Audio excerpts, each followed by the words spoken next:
Start है। Okay या चलिए,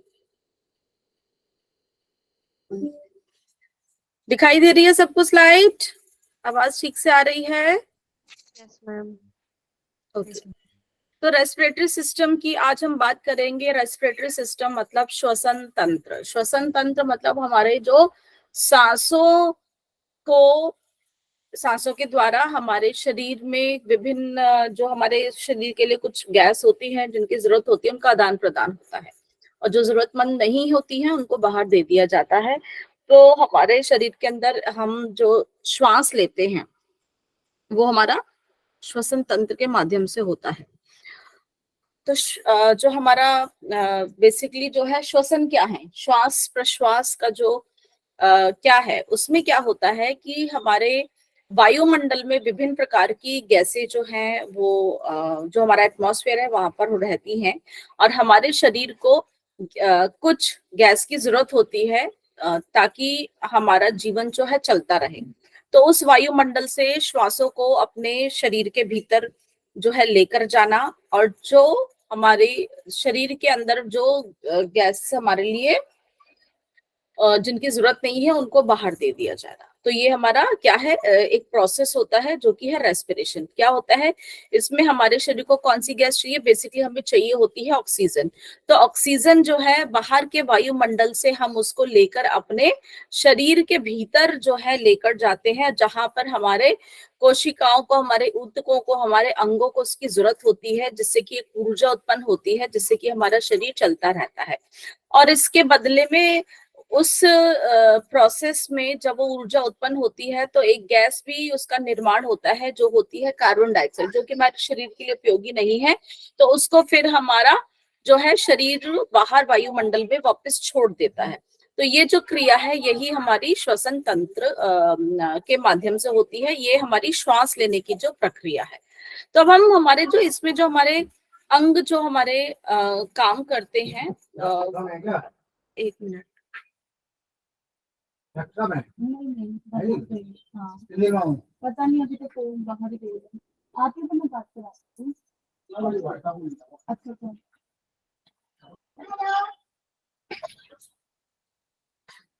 तो हमारा जो रेस्पिरेशन का जो प्रोसेस है ये दो हमारे इसमें होते हैं, एक श्वास लेने का और एक श्वास छोड़ने का। इसमें हम श्वास लेने को हम इंस्पिरेशन कहते हैं या श्वास कहते हैं, जिसमें कि हमारे फेफड़ों तक जो है हमारे जो है वायुमंडल से जो है हवा वो अंदर जाती है, प्रवेश करती है।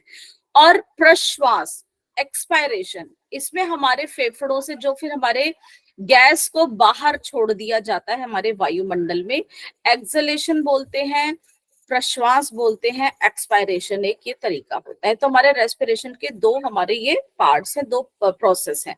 हमारे अब शरीर में जो कितने प्रकार की रेस्पिरेशन होती है, दो तरह की रेस्पिरेशन होती है। पहली होती है एक्सटर्नल रेस्पिरेशन, दूसरी होती है इंटरनल रेस्पिरेशन। एक्सटर्नल रेस्पिरेशन में हमारे जो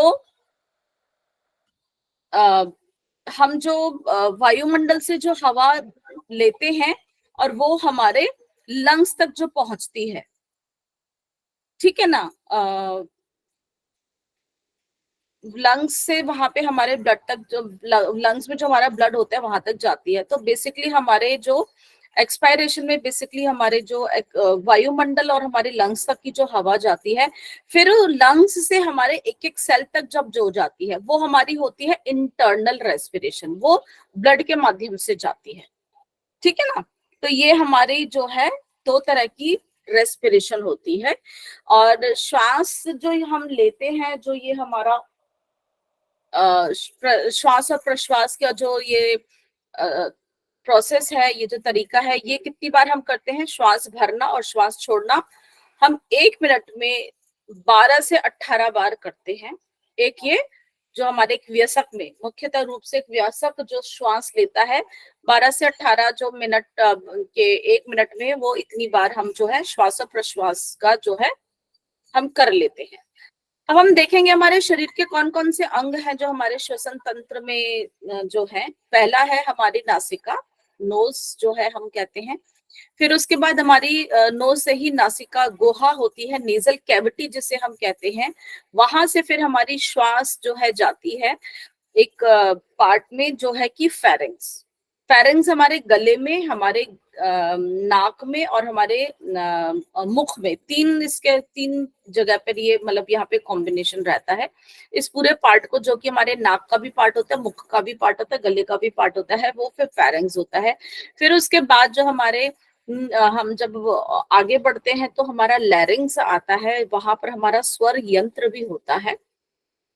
उसके बाद हमारे जो मुख्य, जो हमारी श्वास नली जिसको हम बोलते हैं, जो हमारी विंड पाइप है ना, वो होती है, जो कि होती है ट्रैकिया। ठीक है ना। तो गले से फिर हमारे जो है नीचे की तरफ जाती है, और उसके बाद वो जब फेफड़ों में जाने से पहले वो दो भागों में विभाजित हो जाती है। ठीक है ना। दो फेफड़े हैं जिसके दो भागों में विभाजित हो जाती है। विभाजन के बाद उसको हम क्या बोलते हैं, उसको हम ब्रोंकाई बोलते हैं। फिर वो ब्रोंकाई दोनों फेफड़ों के अंदर प्रवेश करती है, और फिर उसके बाद वो जाके और छोटे छोटे छोटे छोटे पार्ट्स में डिवाइड हो जाती है और शाखाओं में विभाजित होती चली जाती है। उसके उधर से हम उसको ब्रोंकियोल्स बोलते हैं। ठीक है। प्राइमरी, टर्शरी, इंटरमीडिएट, इस तरह से ब्रोंकियोल्स उनके नाम हो जाते हैं। ये जो ब्रोंकियोल्स होते हैं पूरे फेफड़े में अच्छे से फैल जाती हैं, और जब वो खत्म होती है तो वहां पर जो हमारा पार्ट आता है हम वो होता है एल्वुलाई। एल्वुलाई एक तरह से आप देखोगे जैसे अंगूर का गुच्छा होता है, इस तरह से एक एक जो है टहनी एक एक अंगूर पे जाके टिकती है, या हम इसको ना हवा के बुलबुले की तरह हम इसको मान के चलते हैं। छोटे छोटे पूरे फेफड़ों में फैले हुए होते हैं, हवा वहां तक जाके जो होती है फेफड़ों में वहां तक पहुंचती है, वो होते हैं एल्वुलाई। ठीक है ना। और फिर हमारे जो मुख्य रूप से हमारे फेफड़े हैं दो होते हैं, और ये मुख्य रूप से हमारे रेस्पिरेटरी सिस्टम के पार्ट्स हैं। अब सबसे पहले बात करेंगे हम नाक की, नासिका की, जो कि हमारे, आपको पता ही है कि आप देखते हो कि हमारे इसमें दो हमारे छिद्र होते हैं। ठीक है ना। और ये हमारे जो है इसके बाद दोनों के बीच में डिवीजन होता है। नाक हमारी एक ही होती है, बस नासिका छिद्र हमारे दो होते हैं, जो कि हमारे बीच में से विभाजित होते हैं, और वैसे नाक अंदर से हमारी एक ही होती है, नेजल सेप्टम से भी आगे से विभाजित होते हैं।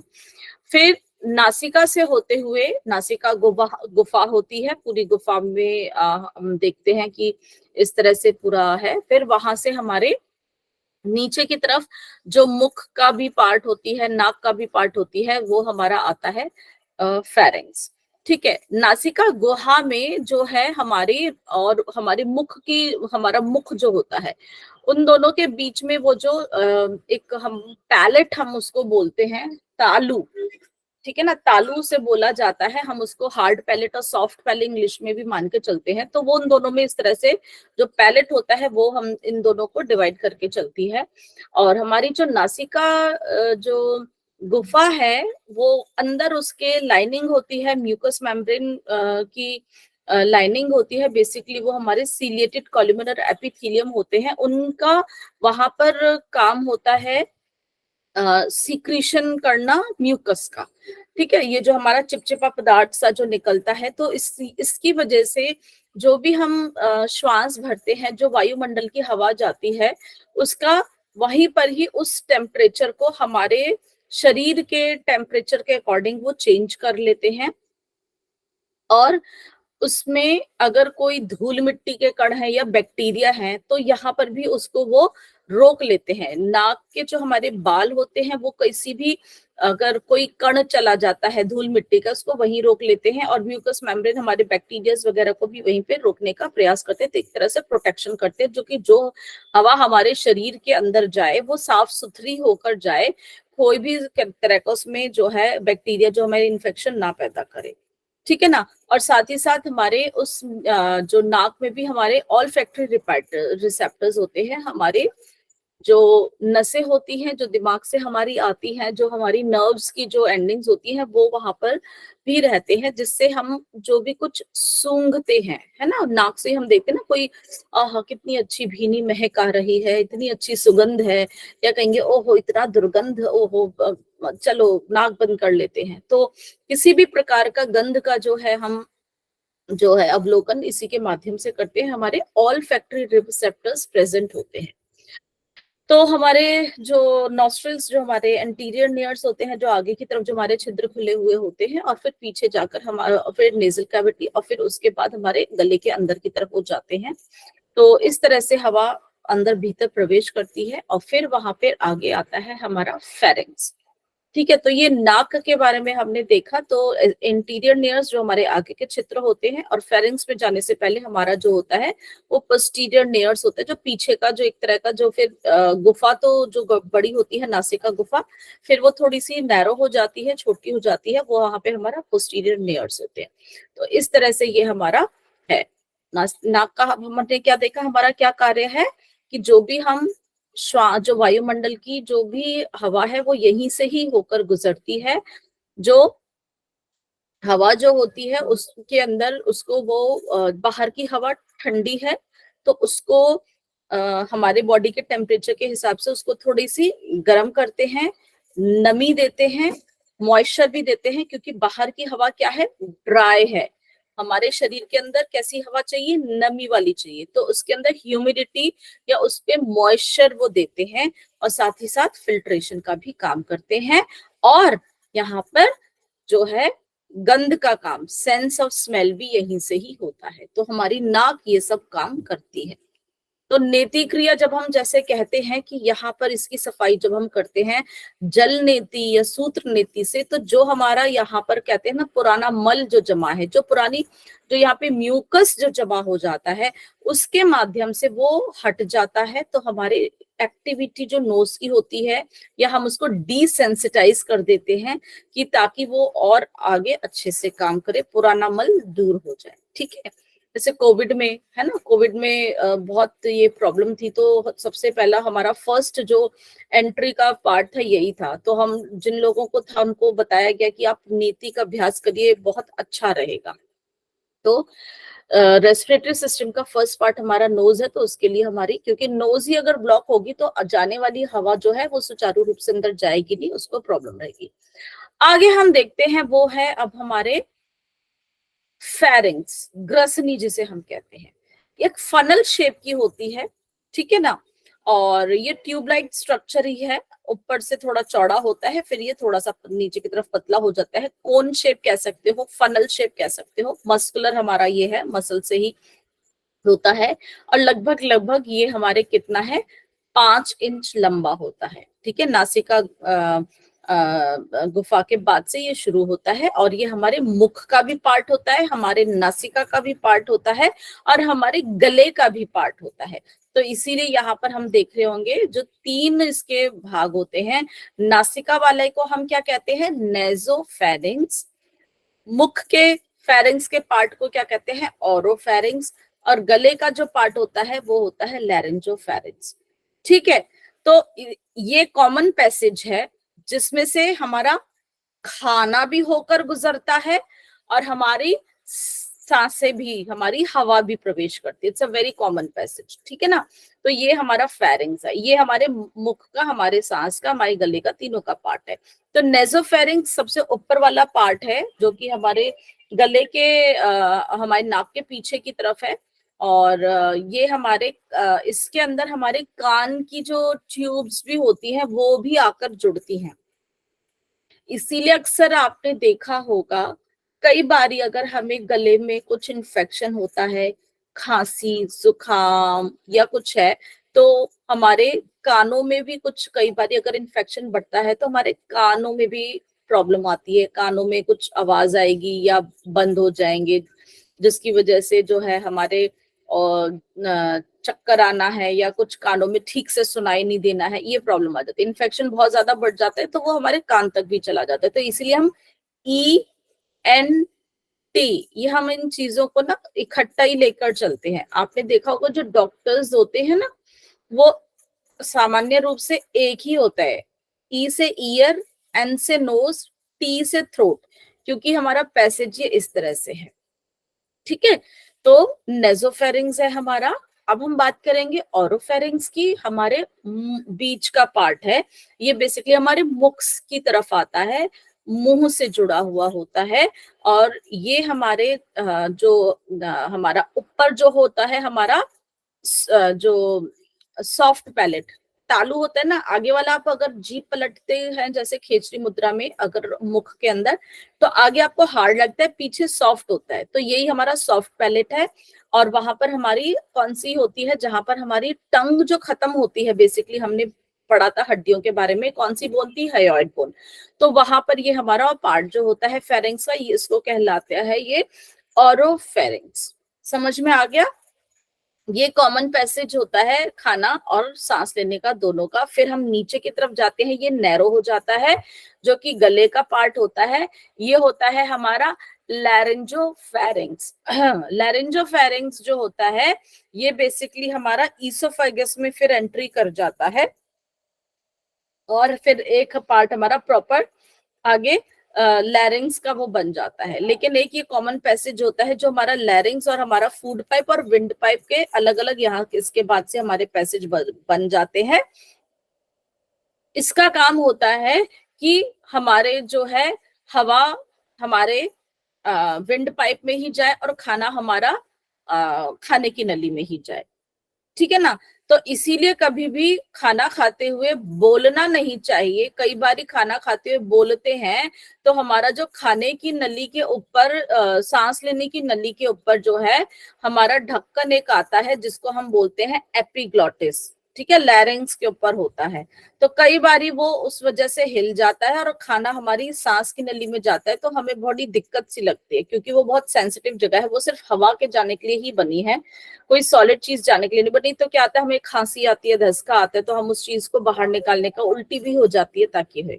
तो ये हमारा इस तरह का पार्ट होता है। तो ध्यान रखना चाहिए कभी भी कि खाना खाते हुए अच्छे से उसे चबाइए और बात ना करें, ताकि जो चीज जिस चीज के रास्ते के लिए बनी है वो आराम से उसमें चली जाए। अब फेरिंग्स के बाद जो पार्ट आता है वो है हमारा लैरिंग्स। लैरिंग्स जो है क्या है, हमारा स्वर यंत्र हम इसे बोल सकते हैं। ये मुख्य हमारे गले का ही जो है पार्ट है, इसको हम वॉइस बॉक्स भी बोलते हैं। यहीं से हमारी क्या निकलती है, आवाज निकलती है। एक बॉक्स लाइक स्ट्रक्चर होता है इसके अंदर, जो कि हमारे गले के आगे की बाहर की तरफ होता है। और इसके बाद नीचे हमारे जो हमारी ट्रैकिया, जो कि मेन विंड पाइप होती है, वो शुरू होती है। इसका काम होता है हवा को जो है अपर रेस्पिरेटरी ट्रैक्ट, जो हमारे लैरिंग्स से ऊपर का होता है पार्ट, वो हमारा अपर रेस्पिरेटरी ट्रैक्ट होता है। फिर हमारा ट्रैकिया के बाद से हमारे लोअर रेस्पिरेटरी ट्रैक्ट, मतलब गले के नीचे वाला, तो उसके बीच का होता है, हवा को ही आगे भेजना इसका काम होता है। तो जो लैरिंग्स का जो ऊपर जो एक ओपनिंग जो होती है, उसका जो मुख होता है, उसको हम ग्लॉटिस बोलते हैं। उसके ऊपर एक कार्टिलेज का ढक्कन होता है, जिसको हम एपिग्लॉटिस बोलते हैं, जो कि खाना खाते हुए हल्का सा ढक देता है स्वर यंत्र को या हमारे विंड पाइप को, हमारी सांस की नली को, ताकि वहां पे खाना प्रवेश नहीं करे, ठीक है, और आराम से हमारा जो भी शरीर का काम है वो होता रहे। इसी के साथ साथ यहाँ पर हमारे वॉइस बॉक्स होता है, स्वर यंत्र होता है।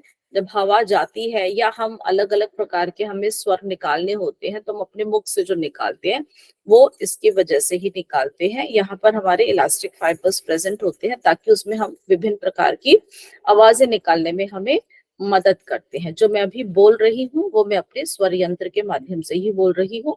इसलिए कभी इन्फेक्शन किसी को गले में बहुत ज्यादा हो जाता है, तो आपने देखा होगा ना, उसकी आवाज थोड़ी सी बदल जाती है, भारी हो जाएगी, कई बार आवाज भी नहीं निकलती अगर इन्फेक्शन ज्यादा होता है तो, ठीक है ना। तो यहाँ पर जो है वाइब्रेशंस होती हैं, कि जो हवा बाहर आ रही होती है वो उसके अंदर विभिन्न प्रकार की जो है आवाजें पैदा करती है। तो ये हमारा है लैरिंग्स। नोज, फेरिंग्स, लैरिंग्स, ये हमारे अपर रेस्पिरेटरी ट्रैक्ट। ट्रैक्ट क्या होता है, रास्ता है, नली है, ठीक है ना, क्योंकि पूरा अगर हम देखेंगे हमारा श्वास का जो है ये पूरे एक नली के ही रूप में है। इसके बाद हमारी जो है लोअर रेस्पिरेटरी ट्रैक्ट शुरू हो जाता है, जो कि हमारी विंड पाइप से ट्रैकिया से शुरू है। आप देख रहे होगे कितनी सुंदर पिक्चर इससे आपको दिखाया गया है। ये लैरिंग्स आपको दिखाई दे रहा है। अब यहाँ से हमारे ट्रैकिया शुरू होता है। ऊपर वाला हमारा अभी तक मस्कुलर ही था, ट्रैकिया हमारा कार्टिलेजेस से बना हुआ होता है, ठीक है। और इसको मेन ट्रैकिया को हम विंड पाइप बोलते हैं। लगभग 10 से 12 सेंटीमीटर इसकी लंबाई होती है। गर्दन से लेके हमारे अपर चेस्ट तक ये जाता है। ऊपर लैरिंग्स होता है, नीचे जब ये विभाजित हो जाता है ब्रोंकियाइस तक, यहाँ तक इसकी पूरी लंबाई होती है। और ये इसका निर्माण होता है कार्टिलेजेस से। कार्टिलेजेस जो होते हैं आप देख रहे होगे इस पिक्चर में जो दिखाई गई हैं, सी शेप के होते हैं, ठीक है। सी शेप के जो खुला हुआ पार्ट होता है वो पीछे की तरफ होता है, आगे से ये इस तरह से होते हैं। थोड़ा सा क्योंकि कार्टिलेजेस में लचीलापन रहता है इसीलिए ये इस तरह से बने हुए होते हैं। और लेकिन थोड़ी सी हार्डनेस भी होती है कार्टिलेज में, लचीलेपन के साथ हार्डनेस भी होती है, क्योंकि हमारी श्वास नली प्रोटेक्शन भी रहे इसका। लगभग 16 से 20 छल्ले सी शेप के, सी आकार के हमारे ट्रैकिया में प्रेजेंट होते हैं। इसके बाद इसका डायमीटर थोड़ा छोटा हो जाता है और वो कहलाते हैं, दो भागों में विभाजित हो जाती हैं, राइट और लेफ्ट में। उसको हम कहते हैं ब्रोंकाई, ठीक है। आप इसमें देख रहे होंगे ये हमारी जो ब्रोंकाई है, ये एक हमारी थोड़ी लंबी दिख रही होगी, एक हमारी थोड़ी छोटी है। दोनों जो है थोड़ी सी, एक लंबी और एक छोटी होती है, ठीक है ना।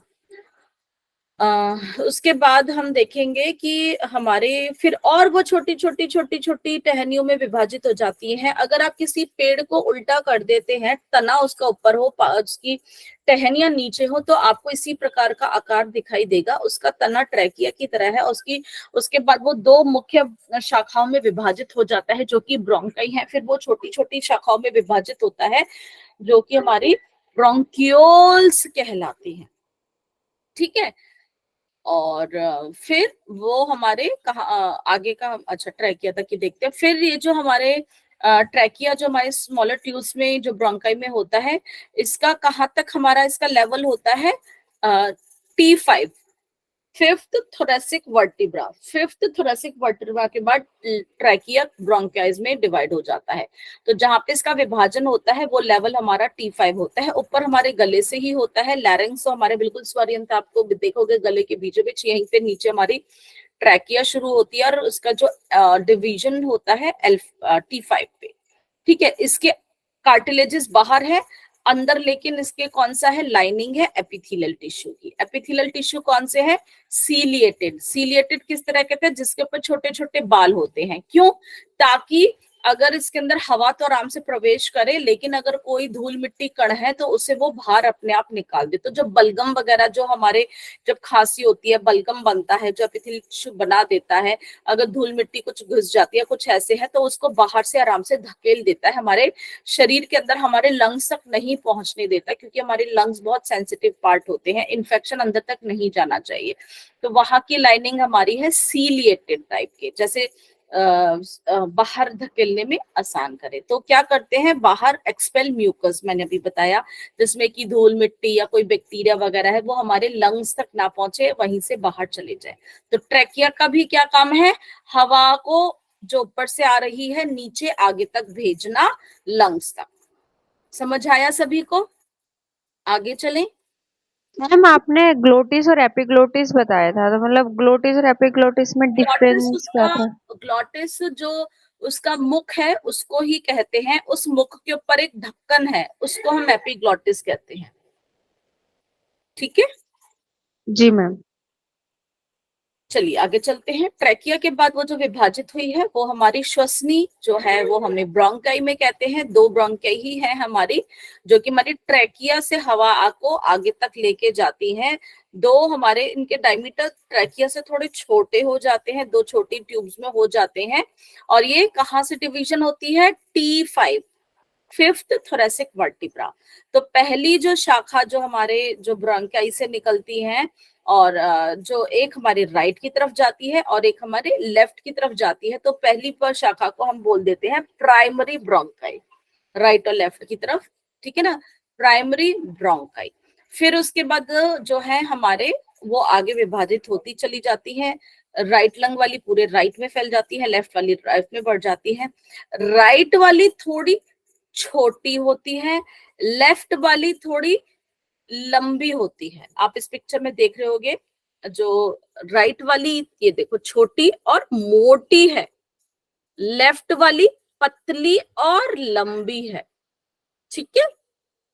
राइट वाली जो है मोटी और थोड़ी छोटी है, ये पूरे हमारे आगे विभाजित होती चलाती है, फिर ये 3 मुख्य ब्रांचों में डिवाइड हो जाती है और पतली वाली लेफ्ट वाली 2 में डिवाइड होती है, ठीक है, 3 में और 2 में, फिर ये और छोटे छोटे में डिवाइड हो जाती है। फिर उनको हम क्या बोलते हैं, एक बार फिर जो इसकी 3 शाखाएं हैं उनको हम सेकेंडरी ब्रोंकाई बोलते हैं। फिर और जो छोटी छोटी हो जाती है वो टर्शरी ब्रोंकाई। फिर उसके बाद जो होती रहती है बहुत छोटी छोटी छोटी छोटी, वो हमारी होती है ब्रोंकियोल। तो ये 2 और 3 कैसे याद करेंगे, अभी जब हम फेफड़े के बारे में पढ़ेंगे तब आपको याद दिलाते हैं।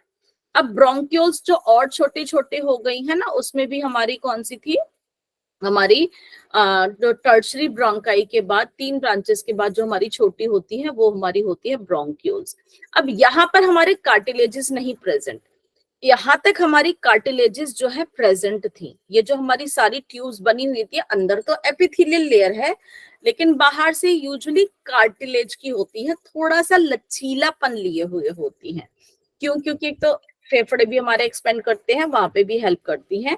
और इसके बाद जो हमारी ब्रोंकियोल्स आती है, यहाँ पर ये सिर्फ हमारी मसल्स, कौन सी, स्मूथ मसल्स, हमने पढ़ा था हमारी स्मूथ मसल्स के बारे में, जो हमारे इंटरनल ऑर्गन्स से इंटरनल ट्यूब लाइक स्ट्रक्चर्स में प्रेजेंट होती हैं, है ना, कॉन्ट्रैक्शन और रिलैक्सेशन, क्योंकि अब जो हवा जाती है आगे, ये उसको इसी तरह से आगे भेजने में मदद करती है। यहाँ पे कार्टिलेज की जरूरत नहीं होती है, ये बहुत ही पतली महीन होती हैं और थोड़ी सी सॉफ्टनेस रहती है, कार्टिलेज इनमें नहीं प्रेजेंट होती। तो जो सबसे आखिरी वाली जो होती है ब्रोंकियोल, जिसके आगे जो है और डिवीजन नहीं होता है, वो होती है हमारी टर्मिनल ब्रोंकियोल। यहाँ पर ब्रोंकियोल सबसे आखिरी वाली ब्रोंकियोल है। फिर इसके बाद हमारे एल्वेलाई शुरू हो जाते हैं। तो लगभग लगभग हमारे जो है शरीर के अंदर पूरे में ये जो फैली हुई हैं 30,000 के करीब हमारे फेफड़ों में टर्मिनल ब्रोंक्यूल्स हम कह सकते हैं, या छोटी छोटी ब्रोंक्यूल्स है 30,000। इनका भी काम क्या है, हवा को आगे तक पहुंचाना। आखिरी जो सिरा है कौन सा है, एल्वेलाई। एल्वेलाई मैंने आपको पहले ही बोला था, जैसे अंगूर का गुच्छा होता है वो इसी तरह से होते हैं, कि पानी के जो है हवा के गुब्बारे की तरह होते हैं। या आप ऐसा सोचोगे, हमने अगर इस पिक्चर को, मैंने बोला था कि पेड़ को हम उल्टा समझते हैं कि पेड़ का तना है, फिर छोटी छोटी शाखाओं में विभाजित हो जाता है और छोटी छोटी शाखाओं में विभाजित होता है।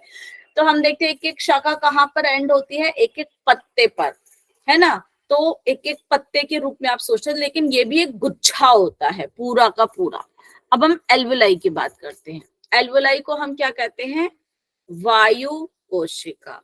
तो एल्वेलाई जैसे गुच्छे होते हैं, ये जैसे अंगूर का गुच्छा है, बहुत सारे छोटे छोटे एल्वेलाई आपस में मिलकर समूह के रूप में रहते हैं, और इनकी झिल्ली बहुत ही पतली होती है, बहुत ही पतली, सिंगल लेयर की ही होती है एक तरह से हमारी एपिथेलियल टिश्यू की, बिल्कुल सिंपल। यहाँ पे स्ट्रेटिफाइड की बात कर रहे थे कि हमारी इसमें यहाँ पर हमारी जो बनी होगी ना, वो फिर भी हमने ये देखा था इसकी ब्रोंकाई में, ट्रैकिया में, है ना, सीलिएटेड, स्ट्रेटिफाइड। स्ट्रेटिफाइड क्या था, मल्टीपल लेयर। लेकिन एल्वेलाई इतना महीन होता है, बहुत छोटे छोटे होते हैं, पतले होते हैं, और ये बहुत इंपॉर्टेंट पार्ट होता है हमारे रेस्पिरेटरी सिस्टम का, बैलून लाइक एयर सैक्स। तो मैंने अभी बताया था जैसे हवा के गुब्बारे होते हैं, ऐसे ही पतले ये होते हैं, बंचेस में होते हैं, जैसे अंगूर का गुच्छा होता है, और सबसे आखिरी जो ट्यूब जो समाप्त होती है इन्हीं के अंदर ही होती है। और ये इनकी जो झिल्ली होती है बहुत ही पतली, कितनी सिंपल स्क्वैमस एपिथेलियल टिश्यू, बहुत ही पतली झिल्ली होती है, इतनी पतली होती है कि उसके आर पार कुछ भी जा सके आराम से। कुछ भी का मतलब यह है कि यहाँ पे तो जिसको भेजना होगा वो उसी को ही भेजेंगे। और इसके ऊपर पूरी क्या आप देख रहे होगे, ये बिना उसके हैं, पूरी खून की जो हमारी जो रक्त वाहिनियां होती हैं, कैपिलरीज होती हैं, ब्लड वेसल्स होती हैं, आप देखोगे ना पूरी घिरी हुई रहती है, पूरे उसको जकड़ी हुई रहती है। ब्लड कैपिलरीज क्या है, हमारे रक्त को, जो रक्त की भी सबसे पतली छोटी सबसे जो है हमारी ट्यूब्स है होती हैं जो ब्लड को कैरी करती है, सबसे आखिरी वाली सबसे पतली वाली वो इनका पर घिरी रहती है, उनका भी लेयर बहुत पतली होती है, एल्वोलाई की भी लेयर बहुत पतली होती है। तो यहाँ पर जो दोनों के बीच में आदान प्रदान बहुत आराम से हो जाता है कि जो हमारी नाक से, हमारे फेरिंग से, लैरिंग से, ट्रैकिया से, primary bronchi, secondary bronchi, tertiary bronchi, bronchioles, terminal bronchioles तक, एल्वोलाई तक जो हवा पहुंची उसमें से उसको काम की थी ऑक्सीजन।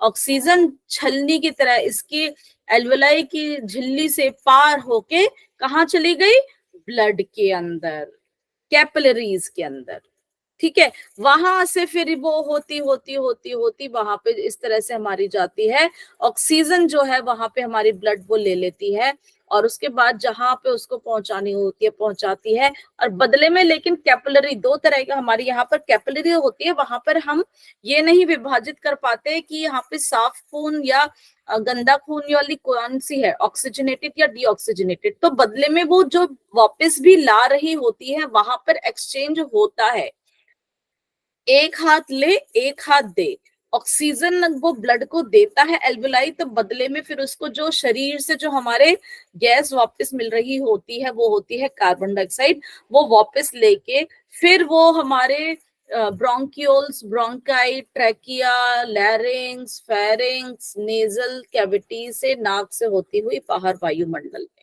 तो ये एक्सचेंज इस तरह से हमारे होता है। तो वो जो हमारे एल्वोलाई तक हवा पहुंचती है और उस हवा में हमारी जो काम की गैस होती है कौन सी होती है, ऑक्सीजन जो होती है वो ब्लड के अंदर और वो खींच ली जाती है, और जो हमारे ब्लड जो लेकर आ रहा होता है कार्बन डाइऑक्साइड वो एल्वोलाई ले लेता है। तो इनकी पतली झिल्ली के कारण ये आदान प्रदान हो जाता है, एक्सचेंज हो जाता है between the alveoli and the blood capillary, ठीक है। तो एल्वोलाई जो सैक्स हैं ये हमारे bunches of the balloon shape structure होते हैं, अंगूर के गुच्छे की तरह होते हैं। हमारे जो है दोनों फेफड़ों में लगभग कितने 300 से 400 मिलियन इतने हमारे एल्वोलाई हैं, बहुत छोटे महीन होते हैं, ब्लड की वो भी महीन होती है, सोचो। तो इतना काम हमारे जो है फेफड़ों में हो रहा होता है। यहाँ तक हमने पूरे अपने रेस्पिरेटरी सिस्टम को समझ लिया। अब हम फेफड़ों की बात करते हैं जिसके अंदर ये सारे एल्वोलाई हमारे भरे हुए होते हैं। हमारे किसके अंदर ये होते हैं भरे हुए, हमारे लंग्स के अंदर। दो लंग्स होते हैं, दो फेफड़े होते हैं, हमारे थोरेसिक रीजन में होते हैं, हमारे चेस्ट में होते हैं, और हमारे इन दोनों के बीच में हमारा लेफ्ट साइड की तरफ ज्यादा क्या होता है, हृदय होता है, हमारा दिल होता है, हमारा हार्ट होता है। इसीलिए थोड़ी सी जगह उसको चाहिए, तो आप देखोगे लेफ्ट की तरफ होने के कारण हमारा लेफ्ट वाला जो लंग है वो थोड़ा सा राइट के कंपैरेटिवली छोटा होता है। क्यों? उसको थोड़ी सी जगह किसको देनी है, हृदय को देनी है। तो हमारे लंग्स क्या होते हैं, स्पॉन्ज, जैसे आपने देखा होगा ना स्पंज होता है रसोई में, कई बार आप कुछ सफाई के लिए लेते हो है ना, पानी भर देते हो तो कितना सारा पानी उसमें आ जाता है, निचोड़ते हो तो ऐसे ही स्पंज लाइक होते हैं। लेकिन यहाँ पे पानी नहीं भरता, यहाँ पे क्या भरती है, हवा भरती है, हवा से भरे रहते हैं हमेशा, थोरेसिक कैविटी में होते हैं। और हमारे फेफड़ों का आकार थोड़ा सा तिकोना, कॉनिकल या ट्रायंगुलर हम इसको कहते हैं। इसकी खुद की कवरिंग होती है, झिल्ली होती है, हर रंग की कोई ना कोई कवरिंग होती है, झिल्ली होती है, ताकि उसकी प्रोटेक्शन रहे और दूसरे अंग से भी उसका जो है आप विभाजन अच्छे से समझ सको दोनों के अंदर क्या डिफरेंस है। नहीं तो पता चले उसका जो कुछ भी सामान है इसके अंदर आके वो हो रहा है, उसका सामान इसके हो रहा है, तो ये अपना काम अलग अपना अच्छे से करते रहे, वो काम अलग करते रहे, तो इनकी एक खुद की कवरिंग होती है जिसको हम क्या बोलते हैं, प्लूरा। क्या कहते हैं, प्लूरा। एक झिल्ली होती है, डबल झिल्ली होती है वैसे, एक फेफड़े से चिपकी हुई और एक उसके बाहर। तो फेफड़े से चिपकी हुई झिल्ली को यहाँ पे नहीं है पिक्चर में, वो होती है हमारी विसरल प्लूरा। विसरल मतलब विसरा, अंग से चिपकी हुई। दोनों के अंदर थोड़ा सा गैप होता है, फ्लूइड होता है। फिर बाहर वाली झिल्ली जो होती है वो होती है पेराइटल प्लूरा। दो झिल्ली होती है, उनके बीच में गैप होता है, फ्लूइड वगैरह भरा हुआ होता है। तो हमारे हर हृदय में हमारे जो है ये भरा हुआ होता है। एक मिनट,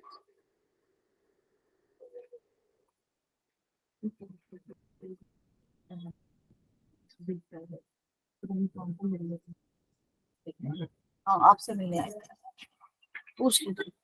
तो हमारे कॉनिकल शेप के हमारे लंग्स होते हैं, ट्रायंगल शेप के कह सकते हो, जो उनकी जो टिप है या एपिक्स है वो हमारे कहाँ ऊपर का जो पोर्शन है वो कहाँ तक जाती है, हमारे क्लैविकल तक, हमारी हंसली की हड्डी, हमारी कॉलर बोन तक, यहाँ तक हमारी जाती है। और जो इसका बेस होता है नीचे का जो इंफीरियर पोर्शन है वो हमारे कहाँ पे रेस्ट करता है, हमारी डायफ्राम पे। डायफ्राम का क्या काम था, डायफ्राम एक मसल थी, हमने पढ़ी थी, जो हमारे थोरेसिक रीजन और हमारे एब्डोमिनल रीजन को डिस्टिंग्विश करती है, सेपरेट करती है। तो हमारे लंग्स के जो नीचे जो टिका हुआ होता है वो हमारे डायफ्राम पे होता है, ठीक है। इसके बाद हमारे लंग्स के अंदर इनके खुद लोब्स होते हैं, ये लोब्स में डिवाइड होता है। तो राइट में कितने हैं हमारे, 3 लोब हैं। लेफ्ट वाले को तो वैसे ही जगह कम मिली हुई है उसको, क्योंकि हृदय को जगह देनी पड़ी है, तो इसमें सिर्फ 2 ही लोब होते हैं, ठीक है, क्योंकि उसके पास कम है, तो उसे एरिया भी कम चाहिए। तो जो अभी मैंने बताया था कि हमारे जो ब्रोंकाई थे, प्राइमरी ब्रोंकाई तो हमारे 2 में डिवाइड हुए थे, ट्रैकिया जब डिवाइड हुआ था। उसके बाद सेकेंडरी ब्रोंकाई हमने देखा था ना कि 2 भागों में और विभाजित हुए थे। तो यहाँ पे मैं आपको याद दिलाती हूँ, हमने देखा था on entering lungs right primary bronchus divided into 3 branches in the right lungs. Lungs में फिर लेफ्ट प्राइमरी कितनी में डिवाइडेड होता है, 2 में। अब यहाँ पर समझ आया कि 2 और 3 में क्यों, क्योंकि राइट में हमारे 3 लोब है, इसलिए वो 3 विभाजन होते हैं जो ब्रोंकस के हैं। और हमारे लेफ्ट में 2 ही लोब्स हैं, इसीलिए उसके बाद ये जो ट्रैकिया के बाद जो हमारे 2 विभाजन के बाद होता है, यहाँ पर हमारे वो लंबी भी थी, पतली भी थी, और इसमें 2 होते हैं। यहाँ पर वो मोटा था, उसका डायमीटर छोटा था, और फिर वो पूरे में इस तरह से फैल जाता है, ठीक है। तो ये लंग्स की बात थी। उसके बाद हमने यहाँ पर देखते हैं दोनों में जो है राइट और लेफ्ट लंग में लेंथ में हमारा जो राइट लंग होता है थोड़ा सा छोटा होता है, ठीक है, चौड़ा ज्यादा होता है। और लेफ्ट लंग हमारा लंबाई में थोड़ा सा ज्यादा होता है, ये चौड़ाई में ज्यादा है, लंबाई में कम है, क्योंकि इसको एरिया ज्यादा मिला हुआ है। तो विड्थ कितनी है, चौड़ाई इसकी ज्यादा है, इसकी कम है। लोब्स 3 होते हैं राइट में, अपर, मिडल, लोअर, या सुपीरियर, मिडल या इंफीरियर। इसके जो फिशर्स होते हैं जो कि लोब्स को डिवाइड करते हैं, जो ऊपर वाला होता है वो देखो आप थोड़ा सा लेटा हुआ है, तो वो हॉरिजॉन्टल है। नीचे वाला जो मिडल और इंफीरियर को करता है थोड़ा सा टेढ़ा है, तो उसका नाम है ऑब्लिक फिशर। लेफ्ट में सिर्फ एक ही फिशर है, टेढ़ा वाला, ऑब्लिक फिशर। ओके, तो कार्डियक नॉच, ये जो जगह होती है, यहाँ पर ये जो गड्ढा सा जो दिखाई दे रहा है एक तरह से, ये जो शेप आ रही है, ये सिर्फ हमारे कहाँ पर प्रेजेंट होती है, हमारे लेफ्ट लंग में। क्यों, क्योंकि यहाँ पर हमारा हृदय होता है, हमारा हृदय आप देखोगे थोड़ा लेफ्ट साइड पे होता है, तो इसीलिए लेफ्ट लंग पे हमारी लेफ्ट कार्डियक नॉच प्रेजेंट है। ओके, आगे चले। इज इट ओके, किसी को कोई समझ आया ना सभी को? तो अब हमारे फेफड़ों का मुख्य रूप से क्या काम था, सांस लेने का। लेकिन फेफड़े ये जो काम करते हैं, हवा जो जा रही है, अब गति कुछ भी होती है तो किसके माध्यम से होती है, मसल्स के माध्यम से होती है। तो जब हमारे फेफड़ों में जो हवा जा रही है तो फेफड़े फैलते हैं या सिकुड़ते हैं। हमारा जो जब हवा भरेगी आएगी इतनी सारी, तो वहां पे मूवमेंट, उसको स्पेस चाहिए, तो वो मदद हमारी सारी मसल्स करती है ताकि हमारे फेफड़ों के अंदर जितनी ज्यादा ऑक्सीजन भर सके और जितनी ज्यादा हम उसको कार्बन डाइऑक्साइड भी बाहर निकाल सके। तो जो हमारे इसमें प्रोसेस में हमारे फेफड़े फैलते भी हैं, सिकुड़ते भी हैं, और जो भी गति होती है मसल्स के माध्यम से होती है। तो हमारी कौन सी मसल्स हमारे को श्वसन क्रिया में मदद करती हैं? पहली होती हैं हमारी इंटरकॉस्टल मसल्स। कल हमने मसल्स के चैप्टर में पढ़ी भी थी, तो हम दोबारा से देखेंगे। इंटरकॉस्टल मैंने बताई थी कौन सी होती है। इंटरकॉस्टल हमारी रिब्स के बीच में हमारी जो मसल्स प्रेजेंट होती हैं, ठीक है। तो हमारी कल भी बात करी थी, दो तरह की होती हैं। एक तो एक्सटर्नल इंटरकॉस्टल जो बाहर की तरफ होती है, ये थोड़ी सी टेढ़ी में होती है। फिर उसके विपरीत दिशा की टेढ़ी वाली इंटरनल इंटरकॉस्टल मसल्स, जो दो रिब्स होती हैं उन सबके बीच में, हर रिब के बीच में ये हमारी मसल्स प्रेजेंट होती हैं, जिससे कि हमारा जो है चेस्ट एक्सपेंशन बहुत अच्छे से होता है, जिससे कि हमारे जो है कौन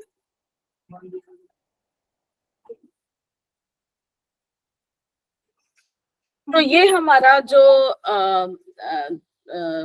स्पेस जो हमारी दो रिब्स के बीच में होता है,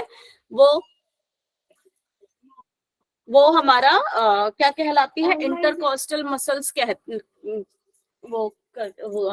मसल्स कहलाती हैं, ठीक है। तो ये हमारी जो होती है 12 होती हैं, 12 हमारी, क्योंकि रिब्स है उनके बीच में ही ये प्रेजेंट रहती हैं। ओके,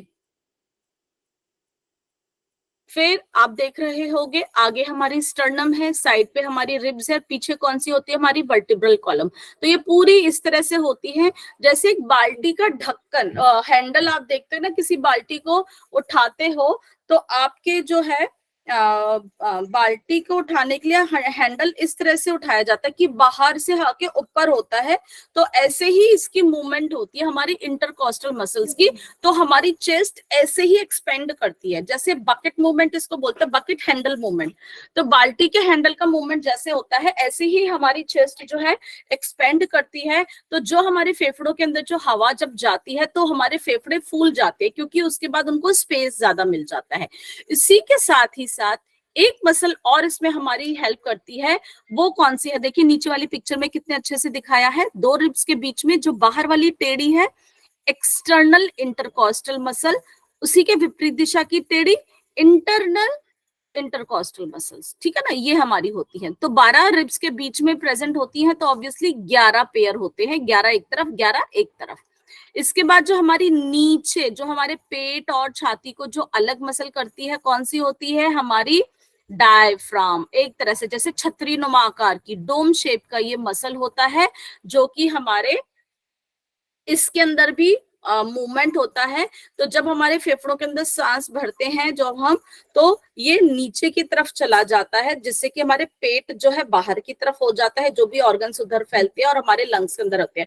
जब हम श्वास को बाहर छोड़ते हैं तो ये सिकुड़ जाता है, तो श्वास की तरफ बाहर जाता है। तो ये जो मूवमेंट तो हमारे मसल्स में जो मदद करती हैं हमारी ब्रीदिंग में, इंटरकॉस्टल मसल्स और डायफ्राम, ठीक है। तो ये मैकेनिज्म है हमारे रेस्पिरेशन का। समय मुझे एक बार देखना है, ओके। तो श्वसन की जो क्रिया विधि है ये डिपेंड भी करती है जब हम कि भाई हमारे चेस्ट जो हमारा थोरेसिक कैविटी है उसके अंदर के ऊपर भी बहुत डिपेंड करती है कि अगर कोई प्रेशर जो हमारा हवा का जो प्रेशर है या हमारे थोरेसिक कैविटी का जो वॉल्यूम है या उसके अंदर भी कितना प्रेशर है।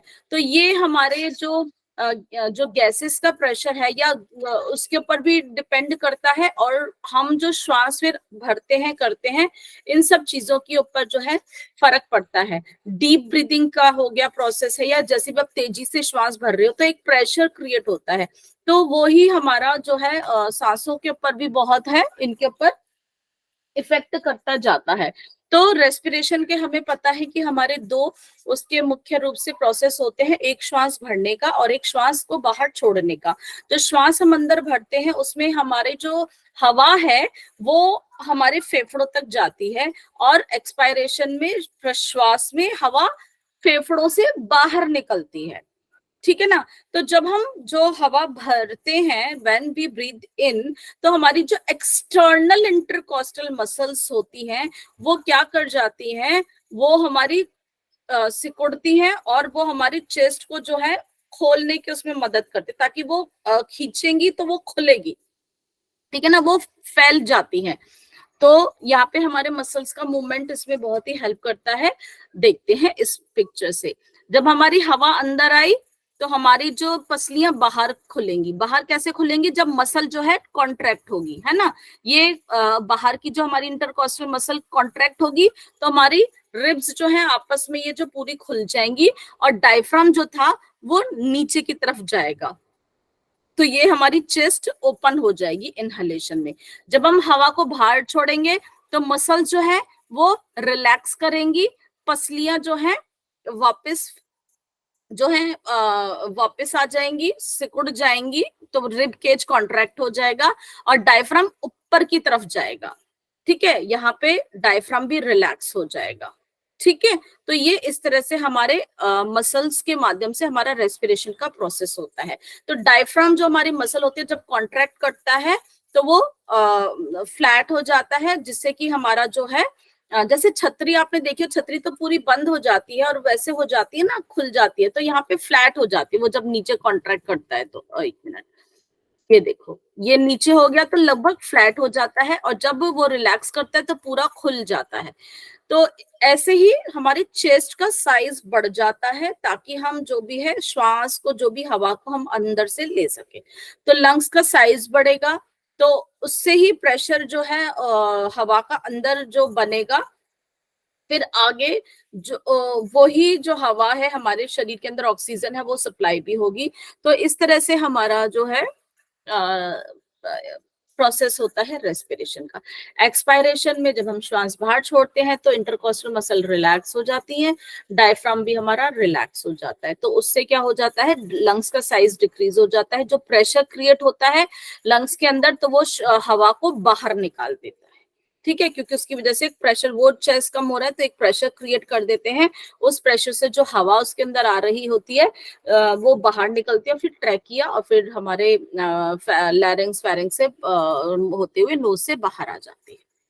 तो हमारे रेस्पिरेटरी सिस्टम को कंट्रोल कौन करता है, हमारे कंट्रोल हमारा इनवॉलेंट्री है, सभी जानते हैं। हम चाहे ना चाहे हम सांस लेते रहते हैं, लेकिन कई बार हम प्राणायाम में जब हम करते हैं तो कुछ अपने नियंत्रित भी कर सकते हैं, लेकिन हाँ ऐसा नहीं है कि हमेशा के लिए हम रोक सकते हैं, कुछ क्षण के लिए हम अपने हिसाब से इसको कंट्रोल कर लेते हैं। तो नर्वस कंट्रोल होता है, ये हमारा नर्वस सिस्टम है, इसी को कंट्रोल करता है। तो जो नर्वस हमारा रेस्पिरेटरी कंट्रोल सेंटर है वो रिदमिसिटी सेंटर भी हम उसे कहते हैं। तो कहाँ पर है हमारा, चाहे हम सांस ले चाहे छोड़े, ये बेसिकली हमारा मेडुला ऑब्लांगेटा में प्रेजेंट होता है। ब्रेन के बारे में हम पढ़ेंगे तो हम इसको बोलेंगे, नहीं तो यहाँ पे मैं सिर्फ इतना बताऊंगी, जो हमारे ब्रेन जो है, हमारा मस्तिष्क का सबसे निचला हिस्सा जो होता है, वहां पर समझ सकते हो जहां पे आपकी गर्दन की शुरुआत होती है, लगभग उसके उधर की साइड, ऊपर की साइड ही नीचे थोड़ा सा, वहीं पर ही हमारा मेडुला ऑब्लांगेटा प्रेजेंट होता है। इसीलिए कभी भी कहा जाता है कि यहाँ पर कभी भी किसी को मत मारो, गुद्दी पे मत मारना, हिट नहीं करना, जैसे बच्चों को निकलते पड़ते ना ऐसी चपत लगा देते हैं। यहाँ पर हमारा रेस्पिरेटरी सिस्टम, हमारा रिदमिसिटी सिस्टम, हमारा रेस्पिरेटरी सिस्टम होता है जो कि हमारे श्वसन क्रिया को कंट्रोल करता है मेडुला ऑब्लांगेटा में, ठीक है। समझ आई सबको? आज अभी तक मैं यहीं तक ही इसको विराम दूंगी, क्योंकि अभी मैं आप लोगों से थोड़ा सा पूछ लूं कि आपको समझ आया कि नहीं। अभी कोई प्रश्न है? आज मैं अब यहीं पे विराम दूंगी तो आप पूछ सकते हैं। समझ आया कि नहीं, पहले तो मुझे यही बता दीजिए। कोई प्रश्न है तो भी पूछ लीजिए। मैम आ गया समझ। ठीक है, किसी का कोई भी किसी भी प्रकार का डाउट है तो आप ले लीजिए।